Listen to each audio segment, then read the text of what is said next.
Ser podcast.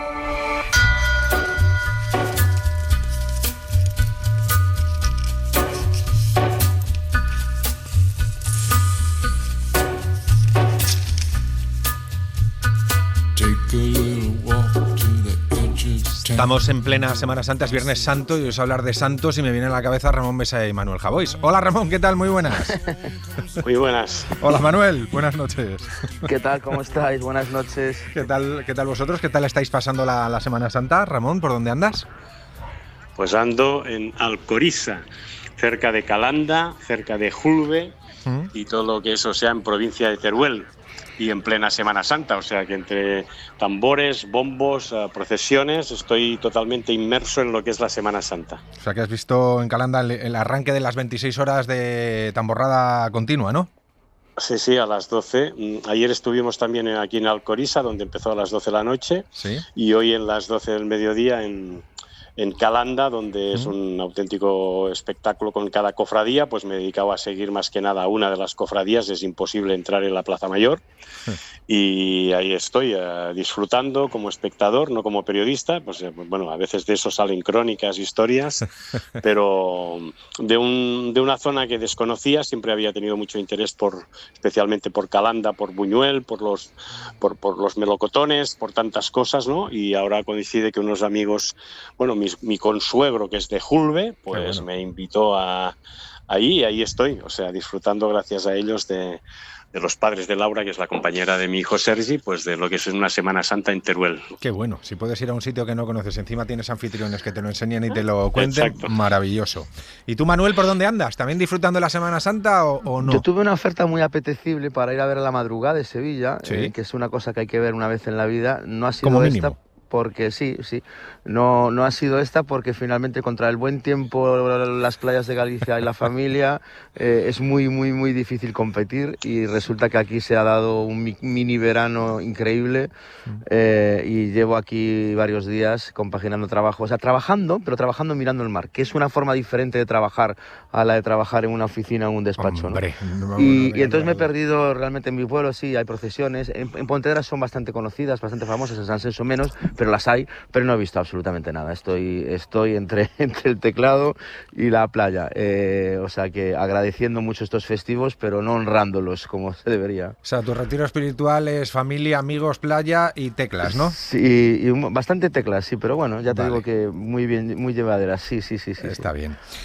Tenía miedo de que no hubiese buen tiempo, sabes que Galicia esto es una ruleta rusa, sí. Pero si hay buen tiempo esta tierra es imbatible. Tal cual, o sea, firmo debajo de lo que has dicho, hijo de Ferrolana, con lo cual, vamos, firmo debajo. Que venimos de la selección española. Ahora os pregunto por las sensaciones que has dejado, pero evidentemente el titular que nos dejó ese partido, pues lo que sucedió en la grada de Cornellà al Prat, los cánticos de Musulmán el que no vote, a Pedro Sánchez, la pitada del himno, todo bastante innecesario y bastante preocupante. Manuel, ¿a ti qué te pareció todo lo que se vivió? Bueno, la consecuencia de un caldo de cultivo, el producto de un caldo de cultivo que lleva bastantes años larvando, ¿no? Y no, por desgracia no me sorprendió. Quizás me sorprendió para mal que no hubiese una reacción más contundente dentro del terreno de juego y en caliente, ¿no? Por parte de las autoridades, del árbitro, a lo mejor de los jugadores. Yo entiendo que los jugadores están para otras cosas, pero fue tan desagradable para los que estaban viéndolo por la televisión, imagínate para los que están presenciándolo en directo. Y luego hay un efecto de contagio, es decir, hay 20, 30, se suman 20, empiezan a sumarse exponencialmente. Mucha de esa gente no tiene ni idea de lo que dice, pero es cierto que hay como una moda. Hay una ola regresiva, una ola reaccionaria a la que se está sumando mucha gente que ni siquiera profundiza, simplemente pues entiende que no hay mejor lugar para expresar este tipo de discursos que un campo de fútbol, en donde es cierto que cuando uno silban 2 y silban 4 y silban 8 y silban 16, y al final empieza todo el mundo a cantar y a corear, y de ahí ya viene una marea. Hay algo positivo en todo esto, aunque parezca que no, hay algo positivo, y es el eco mundial que ha tenido. Es el impacto para España es muy, muy negativo, la imagen que se ha dado es pésima, pero es cierto que ese eco, ese impacto es importante a la hora primero de no pasar por alto este tipo de historias, y después para saber que el mundo sigue pensando y que el mundo sigue dirigiéndose al mismo lugar al que se estaba dirigiendo antes que hubiese esta ola. Ramón, ¿a ti qué te pareció? Bueno, primero que hay que asumir que hay un problema con el racismo. Eso, lo que no se puede hacer es respuestas con cierta tibieza, como deduje de la actitud de la Federación Española, ¿no?, de relativizarlo. Me recuerda un poco lo que ocurrió con el caso Rubiales. No hay para tanto, hasta que el eco internacional hizo ver de que sí que había para tanto. Por lo tanto, ese problema existe, y en tanto que existe, una vez se asume que existe, hay que ver qué tratamiento tiene. Para empezar, hay que ser muy conscientes de que no se pueden adjudicar los escenarios de cualquier partido sin tener en cuenta qué tipo de público va a asistir, cuántas entradas se van a repartir, a quién se van a repartir. Eso por una parte. Luego, saber de que lo que está ocurriendo en el fútbol, curiosamente, no ocurre con otros tipos de deportes. Lo cual me hace pensar que hay un problema de educación que empieza donde los críos, donde los padres, y es una cuestión que hay que atajar desde los niños. El deporte siempre había sido una manera de integrarse, ¿no? Jugaban los niños y las niñas pues con musulmanes, con cristianos, con negros, con blancos, simplemente porque lo que te ataba era una pelota o lo que era un deporte. Esto de alguna forma se ha contaminado, y lo que hay que hacer es acabar con la gente que lo contamina, o como mínimo expulsar a la gente que lo contamina, porque le interesa muy poco el deporte que se está celebrando. Eso me parece que es de cajón, y ahí pues entiendo de que todo el mundo intenta relativizar, intenta decir de que no hay para tanto, intenta decir de que bueno, que ya se corregirá, y no. Creo que ocurrió también con el caso Vinicius cuando se dio, y lo que sí he hecho en falta al mismo tiempo, de la misma manera que lo decía Manuel, que es que a veces convienen actitudes personales. No sé lo que hubiera pasado si, por ejemplo, Lamine Yamal, que es el que desde que empezó la temporada, y no olvidemos que es el futbolista que más ha sido insultado en las redes sociales según los estudios que hay, mantiene una actitud, no diré pasiva, pero decir de que no voy a meterme en ese lío, porque si Lamine Yamal manda a parar el partido, pues seguramente se hubiera tomado conciencia. Siempre me viene a la cabeza, cada vez que hemos reflexionado al respecto, aquella actitud que tuvo Gus Hiddink en Mestalla, cuando dijo que no se empezaba el partido si no se retiraba una bandera. Y luego me pregunto, cuando hablamos de ideologías y hablamos de si esto de la actitud que estás teniendo sobre todo los movimientos juveniles, curiosamente ni en San Mamés ni en Montjuïc se dio ningún problema en los partidos que jugó la selección vasca y la selección catalana contra Palestina. ¿Por qué? Bueno, pues seguramente alguien podrá pensar que fueron unos actos de propaganda, no lo sé, pero la organización o quien lo organizó precisamente se aseguró de que lo que iba a pasar allí era justamente pues la gente que le apetecía ir al partido, que le podía parecer un rival pues más cómodo o menos cómodo, lo que tú quieras, pero no pasó nada. Y en cambio sí que pasó en el partido de España contra Egipto. También entiendo que la actitud de Egipto ayudó a que esto no fuera mayores, porque tanto el entrenador como los jugadores, como después la reacción que he visto yo por parte de la Federación o de la prensa, incluso de la prensa de Egipto, la cosa pues de alguna forma se ha relativizado. Pero entiendo de que identificar el problema que existe y buscar soluciones. Si no, mal vamos. Bueno, y dicho esto y estando de acuerdo en todo lo que has dicho, Ramón, se da una circunstancia que en algunos partidos de selecciones autonómicas, entre ellos la catalana, se ha escuchado y se ha normalizado el español el que no vote, no de forma simpática, sino de forma despectiva, y una vez tras otra en la final de la Copa del Rey escuchamos cómo pitan el himno.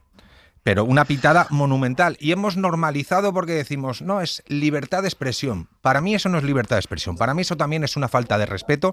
Y cuando uno dice lo de el que no vote es español hijo de tal, no sé qué, eso se ha oído, porque yo lo he oído, y eso también hay que cortarlo. Lo que pasa es que eso, como lo hemos vivido casi prácticamente de siempre, ha llegado a un punto en que lo hemos llegado a normalizar. Y aprovechando esto que sucedió el otro día en Cornellà al Prat, creo que tenemos que tirar para atrás y ese tipo de actitudes que antes entendíamos como normales, hay que empezar a hacer que dejen de serlo, ¿eh? Bueno, para empezar es un problema de educación, de contestación, de protesta, como lo queramos ver. Silbar o pitar un himno a mí no me parece correcto. Tú puedes estar de acuerdo o no estar de acuerdo, pero no participo de lo que es pitar un himno. Lo recuerdo de lo que lo aprendí, entre otros, de un maestro para mí que era Johan Cruyff. No era partidario, es decir, ha habido gente que cuando tiene una actitud revolucionaria, contestataria, cuando nos viene a favor la aplaudimos y cuando no nos viene a favor la ignoramos. A mí no me gusta que se pite ningún himno. Y por lo tanto, a partir de aquí, pues uno puede guardar más respeto, menos respeto, silencio, lo que sea. Pero eso de pitar, estoy de acuerdo contigo en que esto no es la solución.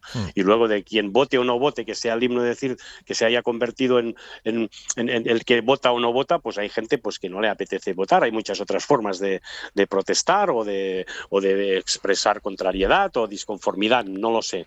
Pero es evidente de que lo que no podemos convertir es que cada partido o cada conflicto, cada encuentro que se dé de la selección española, de la selección catalana o de la vasca o de lo que vaya ocurriendo, en no tener un protocolo y las formas de actuar. Creo que ahí todo el mundo intenta hacer ver que no pasa nada y están pasando cosas. No soy ni el Consejo Superior de Deportes, ni el Comité Olímpico Español, ni tampoco soy el Comité Olímpico Internacional. Estamos viviendo también todo es el caso de los controles que van a haber de sexo de cara a los Juegos Olímpicos. Ahora hablaremos de eso también. Quiero decir que alrededor de esto, pues a veces que hay que potenciar la libertad de competición o hay que estar más a favor de lo que es la igualdad, no lo sé. Estamos en un momento en que cada uno cree que precisamente por lo que dice la libertad de expresión consiste no en discutir, en contrastar, sino en mandar a tomar por saco lo que no te gusta. Y eso es lo que a mí yo no concibo.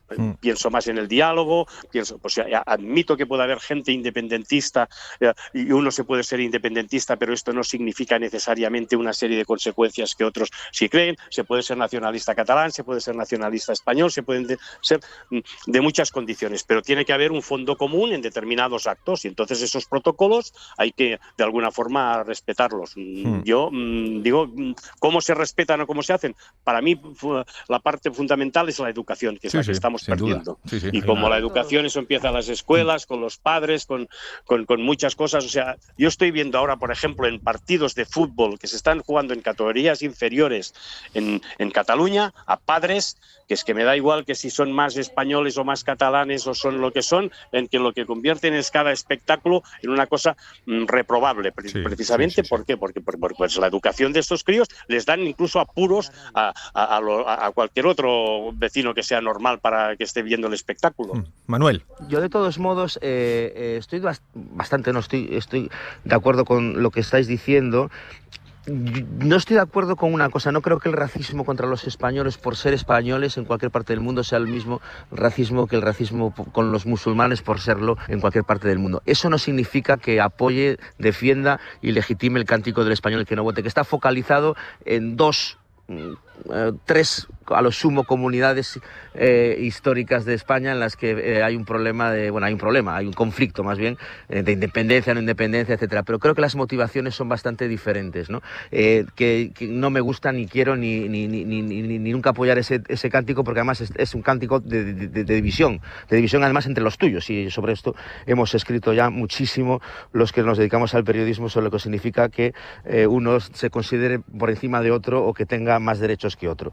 Pero es cierto que el cántico de musulmán, el que no vote ahora mismo con lo que está pasando en el mundo, tiene una potencia de fuego terrible a la hora de alcanzar un impacto, es decir, un impacto mediático, un impacto social, porque pues hay países, el país más poderoso del mundo, por ejemplo, pues está dedicándose a extraditarlos, a sacarlos de su país mediante un órgano terrorífico que me saldrá. ¿Cómo se llama el centro que está buscando? ¿Cómo se dice? Ayúdame. No te puedo ayudar, no sé. El órgano que está pidiendo papeles y expulsando a extranjeros. Bueno, no me El sale, me ICE. saldrán. El ICE. Ah, coño, vale, el vale. ICE. No sé. El ICE, no sé cómo se dice. Bueno, el ICE, en español ICE, Sí, bueno, quiero decirte, más allá de eso, luego el problema empieza desde muy temprano. Por eso para mí es muy importante que un chico de 18 años, como Lamine Yamal,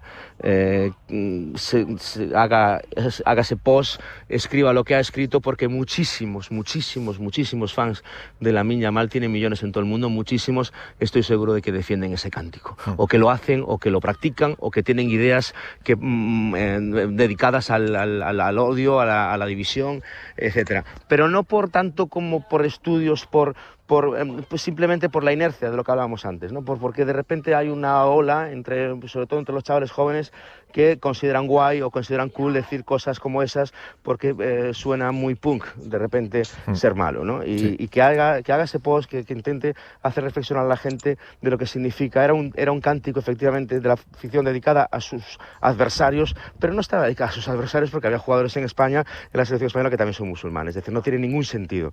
Es odio por odio. Y es importante por la edad que tiene él, por el público al que se dirige, es uno de los jugadores más seguidos de todo el planeta, por lo tanto tiene entre sus fans gente buena y gente mala, y es muy valioso el hecho de que coja una bandera, la levante y se convierta de algún modo en referencia de la lucha antirracista. Pues por desgracia no es la primera vez que hablamos de esto, y me parece a mí que no va a ser la última que vamos a hablar de asuntos de este tipo en un terreno de juego o en un evento deportivo. Pero bueno, a ver si poquito a poco vamos acabando, vamos localizando. Se está trabajando la policía para localizar a esos que estaban profiriendo estos cánticos en uno de los fondos de Cornellà el Prat, y si son localizados, identificados, y si son socios o no socios, que se les prohíba la entrada a un recinto deportivo, porque evidentemente no se saben comportar en sociedad, y poco a poco los vamos arrinconando. Decía antes, Ramón, el asunto de hace unos días. El COI ya ha establecido de forma oficial que las personas trans no compitan con digamos, las personas del género al que han transitado. ¿Os parece una decisión correcta, coherente, Ramón? No sé, yo tengo mis dudas y creo que jurídicamente es discutible desde diferentes puntos de vista, ¿no? Tanto a favor como en contra.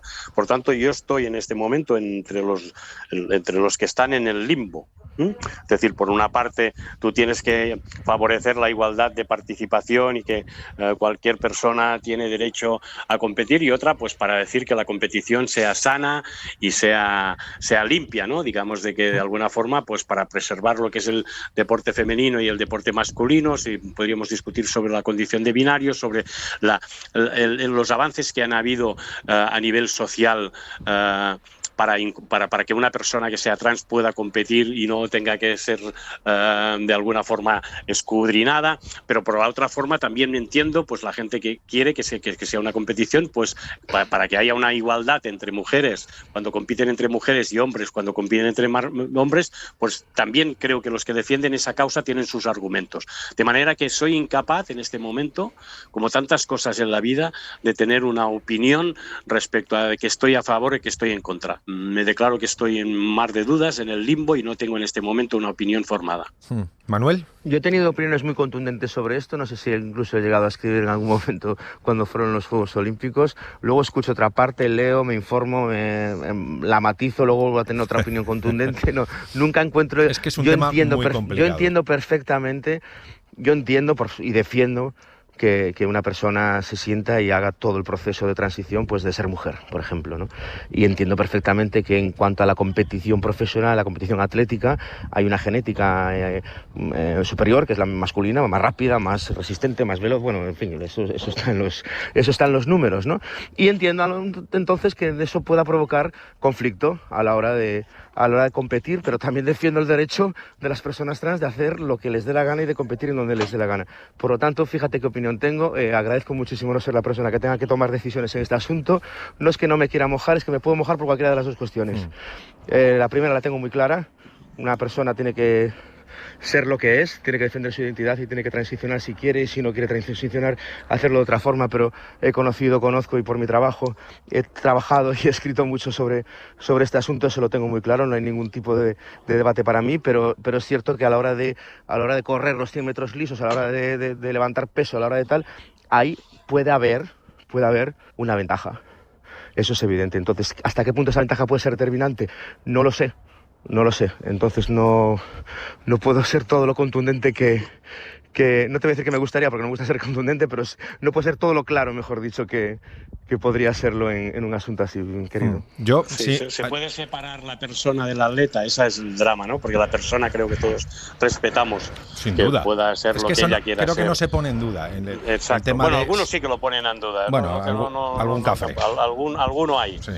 Y entonces uno es lo que él quiere ser. Ahora, para competir, pues los límites de una competición, eso se intentaba regular a nivel de federaciones, cada uno que tuviera su opinión. Que no puede ser es que las dudas que tenemos los ciudadanos, los periodistas o los que seamos, no, las tengan la gente que legisla y la gente que toma las decisiones. Ellos sí que deberían tener otro tipo de protocolos para convencernos de alguna forma de que dónde se puede buscar los límites y dónde hay que saber por qué hay que tomar una determinación en un sentido u otro. Yo sí me mojo, ¿eh? A mí me parece una decisión acertada por parte del COI, desde mi punto de vista. No hablo del punto de vista personal, hablo del punto de vista deportivo. Porque es que además el problema lo tienen las mujeres, no los hombres. Os podría preguntar cuántos atletas que hayan transitado de mujer a hombre habéis visto compitiendo o ganando a los hombres. No hay ningún caso. El problema lo tienen las mujeres, cuando transiciona el hombre a la mujer, que físicamente pues tiene un aspecto físico superior. A mí sí me parece que, desde mi punto de vista, es una opinión y no tengo nada en contra, evidentemente, del colectivo trans. Es una cuestión deportiva, es una cuestión física. Y creo que hay mucha desventaja de cuando hay una transición de hombre a mujer. Pero han perdido, ¿eh? O sea, me siento decir esto sin ningún tipo de respaldo documental, porque te hablo de memoria, pero han perdido. O sea, hay hombres que transicionan a mujeres y han perdido y compiten y han quedado en otra posición que no fuese la de ganador. Quiero decirte, creo que sí puede haber una ventaja, no sé en qué deporte determinado, pero que bueno, que a veces compiten y pierden. No es en plan, vengo de aquí y os voy a ganar a todos porque vengo con una ventaja enorme, ¿no? Claro, pues luego, no significa eso, ¿no? Luego tiene que ver con una... No es que todos los que transicionen sean los mejores, evidentemente, no tiene nada que ver. Pero yo, también dicho esto, y creyendo que desde mi punto de vista el COI ha tomado una decisión acertada, insisto, desde mi parecer, también creo que tiene que buscar una solución para todos esos atletas y esas atletas que se encuentran en esa situación. No sé cómo, pero tienen que buscar una solución para que compitan. No sé cómo, eso ya es complicado, pero claro, es que es un tema muy cabrón para situarte en un lado o en el otro. Pero si a mí me dices, oye, tienes que elegir una de las dos, yo elijo la decisión que ha tomado el COI. Y acabo... Oye, muy buenos charcos hoy, ¿eh? Sí, ¿verdad? Tengo que felicitar al de la escaleta. Por estar en Semana Santa nos has puesto unos buenos deberes, ¿no? Hoy nos has colocado ahí. Ahora que el community haga un trabajo fino y ya estamos todos. Lo peor es... El Via Crucis del domingo nosotros. Lo peor es cómo se traslade todo esto a las redes sociales. Eso es lo peor. A ver por dónde corta. Voy a poner una vela a Jesús y otra community hoy yo. Bueno, el que tenga alguna duda, que se vea la sección entera que la colgamos en el canal de YouTube y en el canal de Twitter o X de Larguero, y que lo vea allí toda la sección. Y nada, simplemente retomamos el hilo de la competición liguera. Este domingo, Ramón, tenemos un Atlético de Madrid-Barcelona, el primero de 3, ¿eh? Bueno, sí, es difícil que tan seguidos... Aquí no hay charcos, ¿eh? Aquí ya podéis tirar como queráis. Bueno, es evidente que el Barça le interesa primero asegurar la Liga o las opciones que tiene de Liga. Tiene un colchón de 4 puntos y eso de cara, hemos entrado ya en los 10 últimos partidos de Liga y le interesa que mañana pues tener un buen resultado. Y luego, claro, es la eliminatoria de la Champions, que eso ya es otro torneo. Y no sé si puedes plantear el partido de Champions de la misma forma que el partido de Liga, por más personalidad que tengas y por más Barça que seas o por más Atlético que seas. Ahí creo que sí que tendrá mucho que ver las decisiones, los detalles, por ejemplo, tanto de Simeone como de Flick. El Barça tiene una baja muy seria, que es la de Rafinha, y eso obligará a decidir entre un tercer delantero, como puede ser Rashford, o con un cuarto centrocampista que pueda jugar en punta, como podría ser Fermín o incluso Olmo. Veremos qué es lo que hace Flick, pero de este tipo de decisiones es muy importante. Y recordar que el Atlético de Madrid, pues en los dos precedentes que hay de la Champions, ha eliminado al Barça, y que el sueño del Barça siempre ha sido volver a esa Champions que no gana desde Berlín 2015, y hace ya 11 años. De manera que la eliminatoria la veo muy igualada, porque a diferencia de lo que ocurre cuando lo hemos comentado también, creo, algunas veces entre equipos extranjeros, sí.